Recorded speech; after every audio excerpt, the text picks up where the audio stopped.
darle muchas gracias a la doctora Erika, que hoy nos acompaña. Él va a hacer la presentación de quién es ella. Y bueno, igual darles gracias a todos ustedes por estar aquí hoy. Va a ser una charla un poco diferente y espero que igual todos la disfruten, que atiendan y por favor, la recomendación principal, que guarden silencio durante la exposición de la doctora y que podamos sacar el mayor provecho a esta charla. Gracias.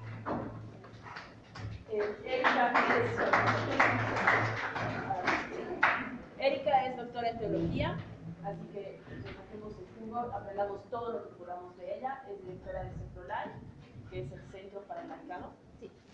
Y es docente de la Universidad Católica. Entonces, es una persona que nos puede nutrir mucho en todo lo que es nuestra base para guiar las comunidades. Así que espero que lo aprovechen y gracias por estar con nosotros. Gracias, Elvita. Bueno, una alegría estar con ustedes. Buenas noches. Bueno, soy docente aquí en la Universidad Católica. Tengo 3 paralelos de Cristología y realmente a mí me encanta trabajar con jóvenes porque creo que, no sé, le dan vida, ¿no? Le dan vida a donde van y demás, ¿no? Algunos dicen los jóvenes que no creen, que son muy conflictivos, etcétera. Pero eso es lo maravilloso, ¿no? Porque no solamente desafían al docente, sino sobre todo nos exigen a nosotros, quienes de alguna forma hemos asumido como profesión, sobre todo la teología, profesión digo que también lo entiendo yo como vocación, porque lastimosamente son temas que por un lado se han repetido, ¿no es cierto? Como loritos a veces nos hacen repetir cosas que no entendemos. Y sobre todo este tema de la Trinidad, si bien es el tema central de nuestra fe, muy poco se nos ha explicado, ¿verdad? Se dice que es un misterio, que no se entiende, que no hay que comprender, hay que creer, porque diríamos desde la lógica, 1 no es 3 y 3 no es 1, ¿no? Sin embargo, creo que este tema, que es la base de nuestra fe, hay que trabajarlo, hay que preguntarse, hacerse preguntas y además hay que decir qué nos aporta a nosotros como personas humanas, qué aporta a la sociedad, ¿no? Y sobre todo ustedes también, que son miembros de sus comunidades juveniles, etcétera, tendrían que preguntarnos en qué nos ayuda este tema, ¿no? Y bueno, lo que yo he preparado de montón de temáticas que podría hacerlo alrededor de este tema, yo he querido enfocarlo a lo que ustedes son, ¿no? Miembros de comunidades juveniles que se interesan por la temática y que quieren también seguramente animar a otros jóvenes a comprender el misterio, ¿no? O sea, porque esto se dice que es misterio. Pero, y aquí un datito antes de darles un trabajito que me parece importante partir de lo que ustedes saben y entienden. Misterio no es aquello que uno desconoce o algo realmente, diremos, es misterio de fe, yo no tengo ni que preguntarme, solo tengo que creer. A veces se ha entendido así la Trinidad. Sin embargo, yo cuando alguien dice eso, que es misterio, digo, decir que es misterio y no intentar comprender y decir hay que creer aunque no comprenda, para mí es flojera mental, ¿ya? Decir que es misterio al principio del camino. ¿Por qué? Porque creo que si Dios, que se nos ha revelado de forma trinitaria, es la base de nuestra fe, podemos conocerlo, sería inútil en todo caso que se nos haya mostrado trinitariamente, ¿no? No dejemos de decir misterio, porque misterio no es algo que no se puede conocer. Misterio, ¿saben qué es? En el fondo es, después que he hecho búsquedas, que me he preguntado, que he indagado, que he intentado conocer y tal vez he logrado entender muchas cosas, al final del camino me doy cuenta que Dios es más de lo que yo pueda entender o decir de Él, ¿no es cierto? Pero misterio hay que decirlo al final del camino, no al principio, porque decir misterio al principio de una búsqueda es, ya les he dicho, flojera mental, ¿no? Es misterio, por tanto ni siquiera busco, ¿no? Entonces, yo quisiera partir sobre todo de algunas preguntas, ¿no?, que están aquí. Primero, realmente, ¿cómo es Dios? ¿Cómo es este Dios Trinidad, ¿no? Y además, ¿lo descubrimos nosotros? O sea, ¿es la razón humana que ha descubierto que Dios no había sido solamente una unidad o un Dios uno? O tal vez como otras religiones u otras culturas hablan de muchos dioses, ¿verdad? El mundo aymara, quechua y otras culturas hablan de que Dios, son muchos dioses, ¿no? El sol, las estrellas, la naturaleza, la luna, etc. Y esto lo han descubierto las culturas, afirman que Dios son muchos dioses, ¿no? O el judaísmo, el mundo musulmán dice que Dios es uno. Pero los cristianos, o sea, nosotros cristianos católicos decimos que Dios es uno y trino. ¿Cómo será esto? Entonces, para responder a estas preguntas, hemos traído aquí con Natalie y William, que son del equipo de CEPROLIFE, un trabajito que quisiéramos que ustedes lo hagan en grupos, ¿okay? Y lo que hagan va a representar este Dios uno, ¿ya? Entonces, ustedes pónganse de acuerdo en qué figura van a representar, qué figura de la realidad, si quieren abstracta, no sé, representaría algo que siendo 3 es 1, ¿sí? Y un detallito que pueden ir uniendo, o sea, pasándose las lanas cada uno y plasmando aquello que están creando, ideando, es decir, una unidad que resulta de los 3 distintos colores. ¿Qué forman ahí? Y ustedes me explican.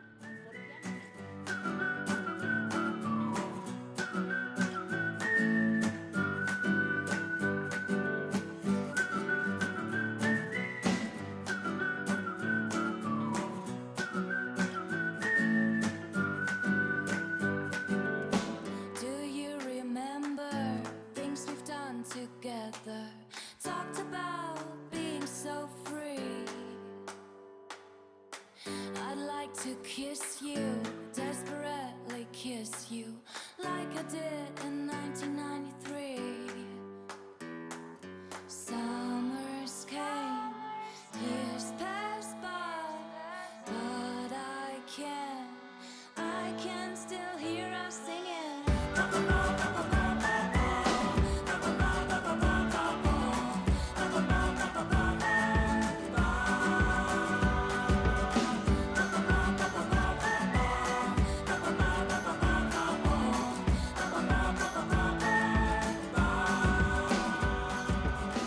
We've been together all these years together, and I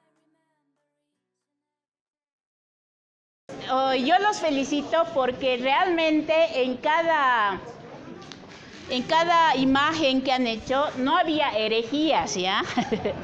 Porque en realidad en la historia de la iglesia, para comprender que Dios es uno y trino, se han cometido, le llaman herejías, ¿no? Pero a mí no me gusta ese nombre. Yo podría decirle, se ha dado muchas distorsiones, ¿no? Porque fíjense, solo les doy dos ejemplos, ¿no? Por salvar la unidad de Dios, que decía, ¿no?, que en el Antiguo Testamento Dios era uno, ¿cómo se podía afirmar que con Jesús se había conocido, diríamos, que Jesús es Dios, ¿no? Entonces, habían distorsiones que decían, entonces, tenemos ya 2 dioses, que Jesús es Dios y el Padre es Dios y encima el Espíritu es Dios. Entonces, somos una religión que cree en 3 dioses, ¿no? Bueno, son las distorsiones que se han dado, ¿verdad? O hay otra distorsión también que a lo largo de la historia se ha dado, que es, por ejemplo, que pensar que solo existía el Padre y que adoptó a Jesús el momento del bautismo, ¿no? En el bautismo dice, este es mi Hijo amado, escúchenlo. Esta distorsión afirmaba que Jesús era una persona común y corriente, un judío muy piadoso, que en el momento de que estaba bautizándose, Dios lo adopta. Esa se llama la distorsión o la herejía del adopcionismo, ¿no? E incluso había otros, diríamos así llamados herejes, pero en realidad eran personas que la pensaban bien y no entendían cómo podían ser tres personas, pero que las tres sean una. Y había lo que se llaman los neumatómacos, ya que afirmaban que el Espíritu Santo era un fenómeno, que, no sé, pues una paloma, un fuego, porque se lo muestra así en el Antiguo Testamento, ¿no? O en el Nuevo Testamento, pero que no era Dios. Por eso se les llamaba los neumatómacos, ¿no? Entonces, a lo largo de la historia se han dado concilios, ¿no?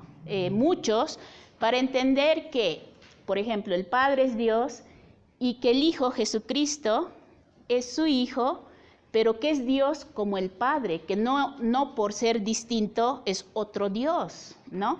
Arrio, que es uno de los que ha entendido negativamente este misterio, decía, pero si Dios es el Padre y hay un Hijo, entonces este Hijo Dios lo ha creado, es una criatura, ¿no? Y por eso se da el Concilio de Nicea. Esto les cuento rapidito para que se den cuenta que no ha sido muy fácil comprender tanto la unidad de Dios como la distinción de tres personas.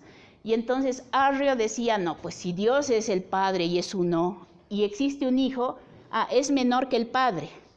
Claro, mayor a las criaturas, pero menor que el Padre. Entonces él, como tenía influencia griega, Arrio, decía entonces Jesús es un semidios, ni tan Dios como el Padre, ni tan hombre como los hombres. Y él pensaba en Jesús como un Hércules, ¿no? Porque Hércules de la mitología griega es mitad Dios y mitad hombre, ¿no?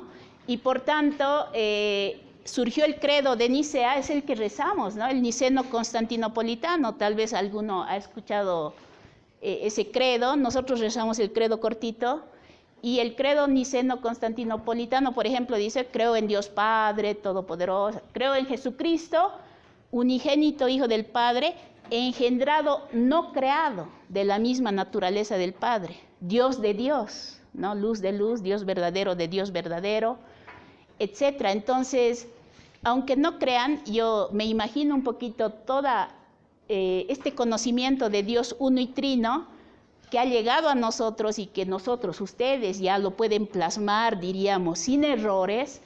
A lo largo de la historia ha tenido muchos errores, y yo me imagino estos que han intentado entender la Trinidad en su unidad, es como alguien que camina en una cuerda floja, por ejemplo, ¿no?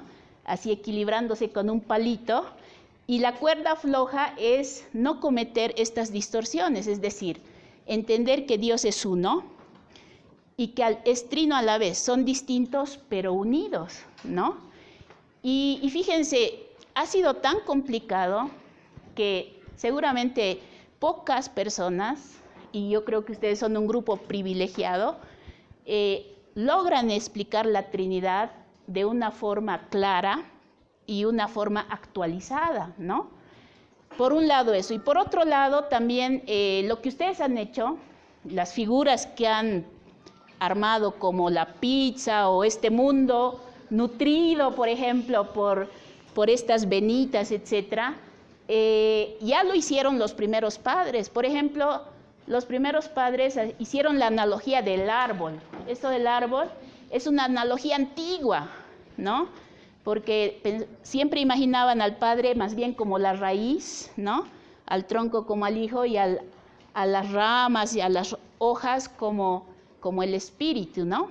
Y claro, es un solo árbol, pero con tres elementos distintos. El árbol no sería sin ninguno de ellos. Sin raíces no hay árbol. Raíces sin tronco, ¿de qué sirve? No es árbol. Y no hay hojas sin tronco ni raíces, ¿no? Entonces es una analogía antigua. Otra analogía, por ejemplo, es el fuego, ¿no? Por ejemplo, 3 velitas. De una vela se enciende la segunda, y de la tercera vela se enciende. La primera, por haber dado luz a la segunda y a la tercera, no ha disminuido en intensidad. Y la segunda, por haber tomado su luz de la primera, no tiene menos luz, ¿no? Entonces, ¿qué querían decir con esa analogía? Que Dios es uno y que el Hijo y el Espíritu no son menos que Dios, tampoco son más, son iguales, la igualdad en la unidad y en la Trinidad, y la diversidad no anula, diríamos, esta unidad, ¿no? Entonces, no ha sido fácil a lo largo de la historia. Explicar la Trinidad no es fácil. Se la entiende mejor por analogías, por comparaciones, por metáforas, ¿no? Y claro, como les digo, han hecho esta analogía del agua, ¿no? Hay otra del huevo y así, del triángulo, muchas analogías. Pero la pregunta de fondo es, ¿realmente en qué se basa la Trinidad? ¿Dónde está la base principal? Y por otro lado, ¿qué aporta a mi fe la Trinidad? ¿Qué aporta a la fe de cada uno? A ver, ¿quién me dice? ¿Qué aporta el de entender que Dios es uno y trino a la fe de cada uno de ustedes? Como diría Kant, que es un filósofo no creyente, él dice, a mí me da lo mismo que Dios sea uno y sean 5 o 10 o 15, tanto, ¿qué cosa le aporta a mi fe? Según ustedes, ¿qué aporta a su fe que Dios sea uno y trino? A ver, ¿qué aporta? Que Dios sea, en otras palabras, Padre, Hijo y Espíritu Santo. ¿Qué nos diferencia de otras religiones? O sea, ¿por qué nos sentimos felices de creer en un Dios que es uno y trino? A ver, ¿quién me dice? ¿Qué aporta a nuestra fe esta centralidad del misterio cristiano? ¿Alguien me dice qué aporta a nuestra fe? Sí. Creo que es importante el entender de que Dios se hizo hombre, lo que nos puede diferenciar de otras religiones, y el tener una persona que sea igual que nosotros, obviamente es Dios, pero al ser humano nos dejó un estilo de vida y una forma de trabajar totalmente divina. Al irse no nos dejó solos, sino nos dejó el Espíritu Santo. Y obviamente sin esa forma de continuar a lo largo de la historia, con un Espíritu Santo, teniendo un ejemplo que vivió hace 2000 años, que fue Jesús, y obviamente teniendo un Padre que los envió a los dos, que los tres son Dios, creo que es algo muy importante que nos puede diferenciar de las otras religiones. Ya, entonces, Dios que se hace ser humano, ¿verdad? Y que nos habla en lenguaje humano, ¿verdad? Y hay aquí una especie de narración, de cuentito para niños, ¿no? Yo cuento a veces cuando explico a los niños este cuentito y dice que había un joven que cuidaba un hormiguerito, ¿no? De su casa ahí un poco en el patio, entonces cuidaba las hormigas y le avisaron que iban a abrir un camino justamente por donde estaba el hormiguero. Y entonces él las trasladaba las hormigas, ¿no? A su casa, les hizo un hormiguero bien bonito, así más elegante, ¿no? Que el que tenían, más cómodo. Y las hormigas se iban de nuevo a su hormiguero, ¿no? Y entonces otra vez les decía, pero las van a matar, a ver, aquí yo les he hecho una casita bonita, un hormiguero, y las hormigas se volvían a ir. Entonces el joven dijo, qué pena, o sea, no me entienden, estas hormigas les hablo, las van a pisar cuando hay el camino. Entonces consultó a un sabio qué podía hacer para salvar a estas hormiguitas de la muerte. Entonces el sabio le dijo, te queda una sola opción, ¿no? Hacerte hormiga como ellas y hablarles en su lenguaje para que estas hormigas te entiendan que las quieres salvar, ¿no? Entonces Dios se hizo ser humano, ¿verdad? Pero ahora, hay un misterio en esto. Santo Tomás, ¿qué decía? A ver, les hago esta pregunta, ¿qué opinan ustedes? Si los tres son Dios y son iguales, ¿por qué no se encarnó el Padre? ¿Por qué no se hizo hombre el Padre o el Espíritu y no así se hizo hombre el Hijo? ¿Por qué? Si los tres son todopoderosos y son grandiosos y lo pueden todo, ¿por qué se encarnó el Hijo y no el Padre o el Espíritu? A ver, ¿quién me da esa respuesta? ¿Por qué tuvo que ser la segunda persona de la Trinidad? ¿Quién me dice? ¿Alguien sabe esa respuesta? Porque claro, uno de ellos se hace ser humano. ¿Cuál será ese misterio? ¿Alguien me dice por qué? Sí, ¿qué dices, Elba? A ver, no sé, pero digo la herejía. La ventaja de que sean tres, se haya encarnado el segundo, el primero, el tercero, uno de ellos, nos da la posibilidad de relacionarnos con ustedes de diferente manera. Nuestra relación tal vez sea más de agradecimiento con el Dios creador, o sea una relación más de amigo con Dios Jesús, o tal vez sea una relación más de pedir consejo, pedir a alguien con el Espíritu Santo, entender como católicos un Dios que son tres, nos da un valor agregado, digamos, de poder relacionarnos de diferente manera. Ya, me parece interesante eso, pero aquí no se encarnó, lo vamos a poner así, le vamos a llamar primera persona al Padre, segunda persona al Hijo, tercera persona al Espíritu Santo. No se encarnó la primera persona, no se encarnó la tercera, el Espíritu. No se hizo hombre ni el Padre ni el... Se hizo hombre la segunda persona, que es el Hijo de Dios. ¿Por qué? Sería una suerte, así estaban jugando a las cartas aquí como estaban jugando y ha dicho, ya, te toca a ti Jesús, lo siento, vas tú. Y el otro, no, ¿por qué? Pero si tú eres mi papá, deberías ir más capo, vas a hacerlo todo mejor. Y el Espíritu, yo me hago loco porque no me tocó a mí, ¿no? Ay, alguien levantó la mano, ¿por qué?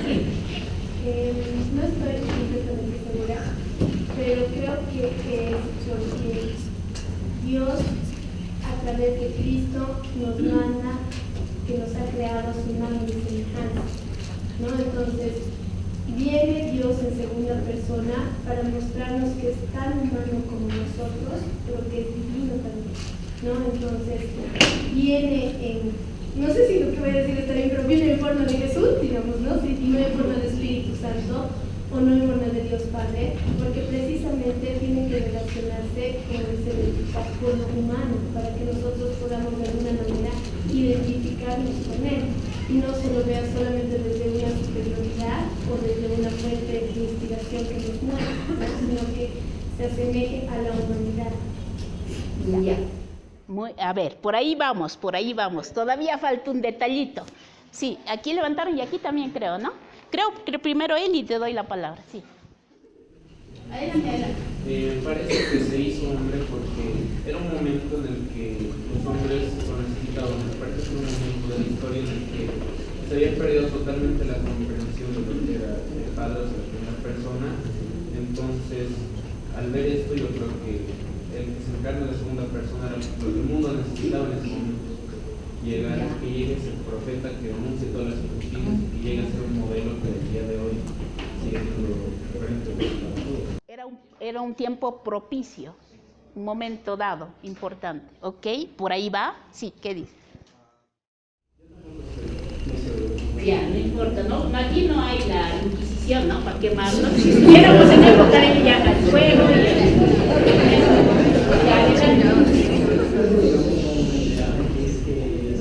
Dios efectivamente, digamos, por así decirlo, la analogía de la primera sin tercera persona, ha traído la segunda persona, que es autonomómico. ¿Por qué la primera? ¿Por qué no la primera? ¿Por qué no la tercera? Al final de cuentas, en realidad se habla de la misma persona. Al final de cuentas, no importa cuál es la segunda, es igual que la primera, igual que la tercera. No estoy muy seguro, pero puedo decir que Dios, como estamos en esa Trinidad, y aunque las tres se complementan de diferente manera, se puede decir, digamos, que la primera también y la tercera también, y las tres se unieron a la segunda. Entonces, es un poco de todo, es parte de Dios, solo se habla de Dios, no es la primera ni la tercera. Saben que si fuera la Inquisición, toditos se hubiesen metido, los hubiesen tenido que meter un poco. ¿Saben por qué? Lo que ustedes me están explicando me evoca a algo, a un Dios que es uno, pero que diremos de repente, hay la palabra que han usado para decir que la persona del Padre, la persona del Hijo y la persona del Espíritu, en griego tiene dos términos, uno es prosopón es máscara, ¿ya? Y la otra es hipóstasis, que se traduce prosopón como máscara e hipóstasis se traduce como persona. Entonces, lo que ustedes me han dicho va más como prosopón. Y entonces, ustedes conocen ahora los Transformers, ¿no ve? Ya, entonces es como si Dios fuera primero un robotito así, y de repente dice, no, tengo que ir a la tierra y tengo que hacer hombre. Entonces de repente se transforma en un hombre. Y ahí dice, no, ahora ya me tengo que ir porque si no me voy, no mandaré el espíritu. Entonces desaparece, se va bajo la cortina y aparece como espíritu, así, ¿no? El mismo Dios, pero no es así. Ya, ahí hay un error. A eso que han dicho se le puede llamar patripasionismo, o sea, que es el mismo que sufre el Padre o el mismo que es el Espíritu, o se le puede llamar monarquianismo, que es el mismo el Padre, el mismo el Hijo, el mismo el Espíritu, o también se le puede llamar modalismo, que hace modo de Padre, hace modo del Hijo o hace modo del Espíritu. Pero no, el misterio dice que es un solo Dios, pero que este solo Dios es Padre, y el Padre no es el Hijo. Y el Hijo no es el Padre ni el Espíritu. El Espíritu no es ni el Padre ni el Hijo. Son distintos, distintos. Hablamos de tres que son uno, no uno que se vuelve 1 y 2 y 3. ¿Me entienden? Es uno y distinto. Por otro lado, Santo Tomás decía que podía encarnarse el Padre, el Hijo y el Espíritu. Pero Rahner, que es un teólogo actual, muy contemporáneo, dice, a ver, Tomás, tan inteligente que te dicen que eres, te estás rayando. ¿Saben por qué? Porque Rahner dice, no se encarnó el Padre. Eso no dice en la Biblia, que el Padre asumió la naturaleza humana. No lo dice. Se encarnó el Hijo, el Logos. ¿Conocen ustedes el prólogo de Juan? El prólogo de Juan dice, al principio existía la palabra, y la palabra estaba con Dios, y la palabra era Dios. Vino entre los suyos, y los suyos no lo reconocieron. Entonces Juan está evidenciando que Dios en su misterio, antes de venir al mundo, era, diríamos, Padre, el Hijo era el Logos, la palabra de Dios, y el Espíritu Santo es la relación del Padre y del Hijo. Ahora bien, no se encarna el Padre, se encarna el Logos, el Hijo, la palabra de Dios. Él se encarna. ¿Por qué? ¿Qué quiere decir encarnarse? Asume nuestra naturaleza humana, que es distinta de la naturaleza divina, totalmente distinta. Pero, ¿por qué se encarna el Hijo? Y eso justamente es el misterio más central de nuestra fe. Se encarna el Hijo porque, a ver, díganme ustedes, ¿quién de ustedes ahorita es papá o mamá? A ver, levante la mano. ¿Quién es papá o mamá? A ver, tal vez no lo saben, no sé. Tal vez a alguien se les está ocultando. A ver, ¿quién es papá o mamá? Ya, a ver, escúchenme, lo son en potencia, ¿verdad? Lo son en potencia, todos, ¿ya? Ojalá que sean cuando lo decidan, ¿ya? No por sorpresa. Muy bien, no todos somos papás y mamás en este preciso momento. En potencia sí. Segunda afirmación, todos somos hijos e hijas, levanten la mano. ¿Quiénes son hijos o hijas? Levanten la mano. A ver, ¿quién no está levantando? ¿Quién no ha levantado la mano? ¿Son clones? ¿Son clones? ¿Los que no han levantado la mano son clones? No creo, todavía no existe la clonación. Es decir, fíjense, a ver, escúchenme. Nuestra naturaleza humana es una naturaleza filial. Nuestra esencia humana es la filiación, es decir, somos hijos, ¿ya? Aunque no sean padres, alguien decide no serlo, papá o mamá, todos provenimos de un papá y una mamá, porque no me digan, ahorita nadie es clon, tal vez en el futuro, ¿no? Diga, yo soy hijo de una incubadora, diremos, ¿no? O no sé, pero ahorita nuestra esencia humana es una esencia de filiación. Entonces, tuvo que encarnarse el Hijo, porque la relación del Hijo de cara al Padre en la eternidad era siempre esa relación de filiación. O sea, el Hijo respecto al Padre tenía en su esencia esa relación filial. ¿Y cómo es esa relación filial? Es una relación de amor, ¿verdad? Y por eso la esencia de Dios es una unidad de tres distintos, pero tres distintos relacionados, ¿no? Es decir, el Padre no es Padre sin el Hijo. Claro, ¿cómo puede ser Padre sin un Hijo? Y el Hijo no es Hijo sin el Padre, ¿verdad? Y lo que resulta de esta relación, además esencial, amorosa, etcétera, es el Espíritu, ¿no? Que el Espíritu, ese nombre se dice que en la teología no evidencia lo que es el Espíritu. El Espíritu debería llamarse la persona don o la persona amor, porque es el resultado de la relación del Padre y el Hijo. Ahora, ¿qué aporta a nuestra naturaleza humana? Cuando el ser humano se salva, ¿cuándo lo hace?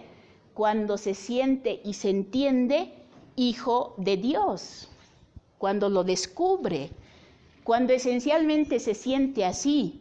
Entonces ya, por ejemplo, la soledad, la individualidad, la ruptura con el otro, la otra, no hacen parte de su esencia. En cambio, cuando la persona se siente hijo o hija de Dios, no solamente se relaciona con Dios de esa forma, puede llamar a Dios Padre y Madre, porque en ambos están estas dos esencias. También se puede llamar a sí mismo hijo. Yo tengo un padre, aunque no tenga padres humanos, diríamos, o los pierda o te hayan abandonado, qué sé yo. Y además el entenderte con los otros, porque si eres hijo de Dios, los demás son tus hermanos, ¿no es cierto? La humanidad está unida en esta relación filial, ¿no? Entonces, ¿qué nos diferencia de Alá, diríamos, de otras religiones que conciben a Dios como uno o conciben a Dios como muchos? Justamente el sabernos, a través del Hijo, además, a través de Jesucristo, hijos de Dios. Y sabernos que esa relación es una relación de amor que no por ser, diremos, Padre, Hijo, Espíritu, además, muestra una desigualdad, ¿no? Pero bueno, en realidad quería que se entienda eso, ¿no? Y bueno, voy a pasar algunas cositas. Por ejemplo, estos árboles a mí me encantaban porque son la analogía que hacían los primeros padres, ¿no?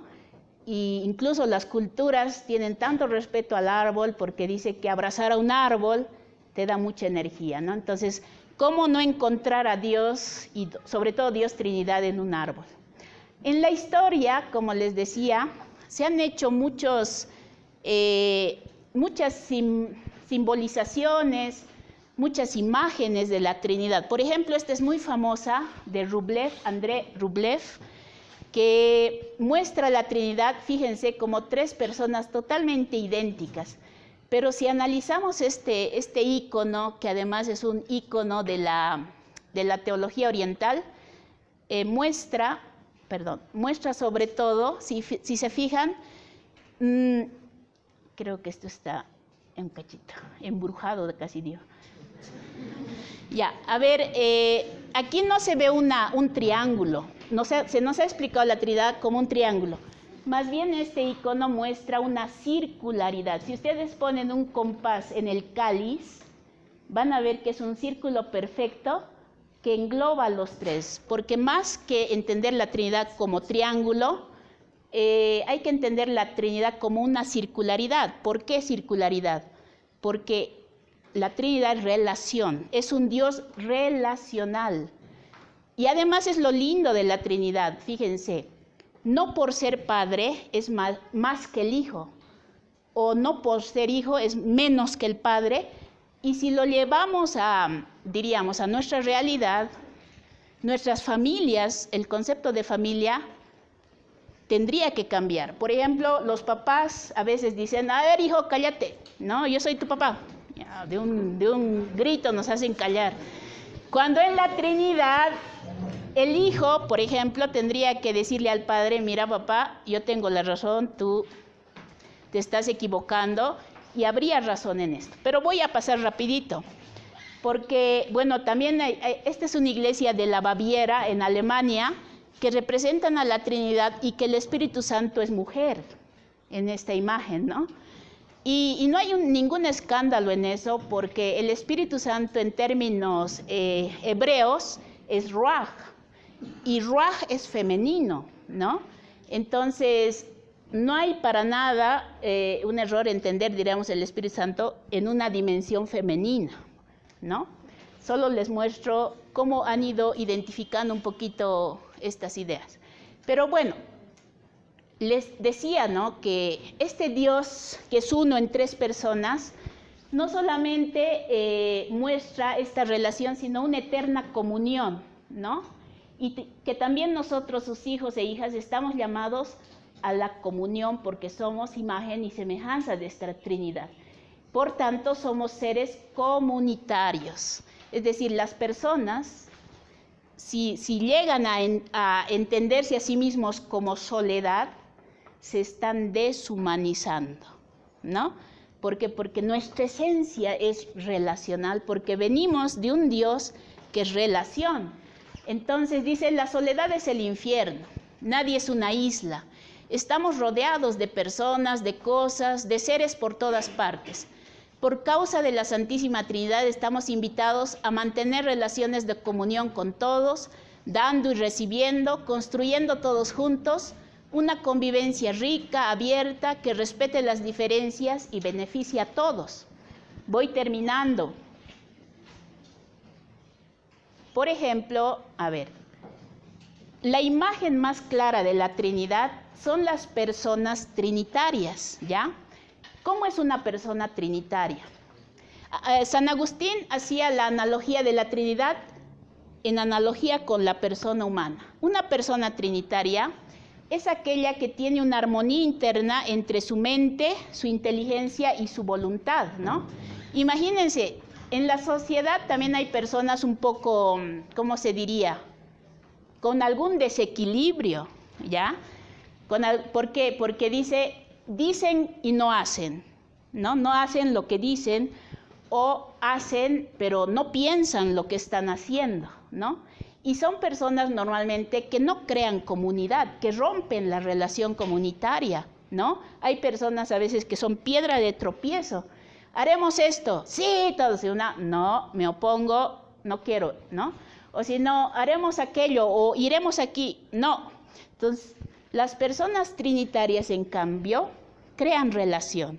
Entonces, la mejor analogía de una persona trinitaria es una que tiene una armonía interna entre lo que piensa, lo que dice y lo que hace, ¿no? Hay una armonía de una unidad en la distinción. Luego también la familia, ¿no? Cuando una familia, podríamos decir, es trinitaria, pues vive armónicamente. Una familia que no es trinitaria, diríamos el padre, no, aquí no me venga a hablar nadie, ¿no? Yo soy la cabeza de la familia, ¿ya? Yo traigo la plata, aquí cuando yo llegue, todos calladitos, se me entran al cuarto, ¿no? En cambio, una familia trinitaria armónica dice, a ver, ¿qué opinas tú? ¿Qué opinas tú? Corrige uno al otro, se aman, ¿no es cierto? Y habría que trabajar para que así sea, ¿no? Luego también, esta imagen es bonita, ¿verdad? Cuando, por ejemplo, papá, mamá, hijos, o bueno, esa es una armonía, ¿verdad? Luego, la sociedad. Fíjense, esta me parece la parte más interesante de la Trinidad. Imaginen sociedades, creo que ahora vivimos en sociedades hegemónicas, dictatoriales, y la misma sociedad está organizada jerárquicamente, es decir, el presidente, más abajito el vicepresidente, más abajito los ministros, y más abajo el pueblo, ¿no? Que al final es la masa, pero que obedece y se deja mandar, ¿no? O si no, el dictador que dice todo y los demás obedecen, esté bien o esté mal, ¿no? En cambio, una sociedad a imagen de la Trinidad es una sociedad, si quieren, de iguales, ¿no? Donde todos trabajan por una misma causa y buscan el bienestar de cada uno, ¿verdad? Y claro, Nuestra sociedad se ha armado jerárquicamente, se ha organizado jerárquicamente, lo vemos a veces en la iglesia, ¿verdad? ¿No? El obispo, el papa, los obispos, los sacerdotes y el pueblo, ¿no? Cuando en realidad la iglesia, las comunidades eclesiales deberían ser que todos tienen un papel en la iglesia, ¿no? El papa tiene un papel, los obispos tienen un papel, los jóvenes tienen un papel, las mujeres, los varones, todos construimos esta iglesia, todos somos iguales, aunque nuestros papeles, nuestros roles, nuestras vocaciones sean distintas, ¿no? Entonces, también la iglesia un poco muestra esta, diríamos, a imagen de Dios Trino, tendría que ser una comunidad armónica, no de mayores y menores, ¿no? Y bueno, finalmente, nuestro mundo, ¿no? Si nuestro mundo, por ejemplo, ustedes se imaginan que viene de este Dios que es Trinidad, que es relación, que es la unidad de distintos, nos vamos a dar cuenta que por eso existen tantas culturas, tantos colores de piel, tantas formas de pensar, distintos. Eso ahorita estamos viviendo como caos, ¿no? Quisiéramos que todos sean blanquitos y bonitos para alguna sociedad. Hitler pensaba eso, ¿no? La raza aria, hay que exterminar a los judíos o a cualquiera que tuviese algún defecto físico, ¿no? En cambio, diremos, una sociedad que piense trinitariamente valora la diversidad, ¿no? Y no discrimina al que pues es de color, o es más bajito, o es más gordito, o es, no sé. Una sociedad que piensa la Trinidad se acepta a los demás como son, ¿no?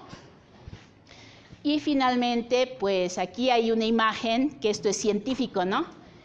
Dice, es la nebulosa de la hélice, que parece un ojo, dice, ¿no? No en un sentido biológico, pero parece un ojo. La nebulosa de la hélice es uno de los ejemplos más brillantes y más cercanos de nebulosa planetaria, una nube de gases creada al final de la vida de una estrella similar al Sol. Los científicos se han admirado de esta nebulosa, ¿no? Y antes, en la actualidad, se ejemplificaba a Dios como un ojo, ¿no? Que te estaba mirando, todo lo que hacías que causaba más miedo que diremos, querer conocer a Dios. Pero la misma naturaleza revela la grandeza de Dios, ¿no?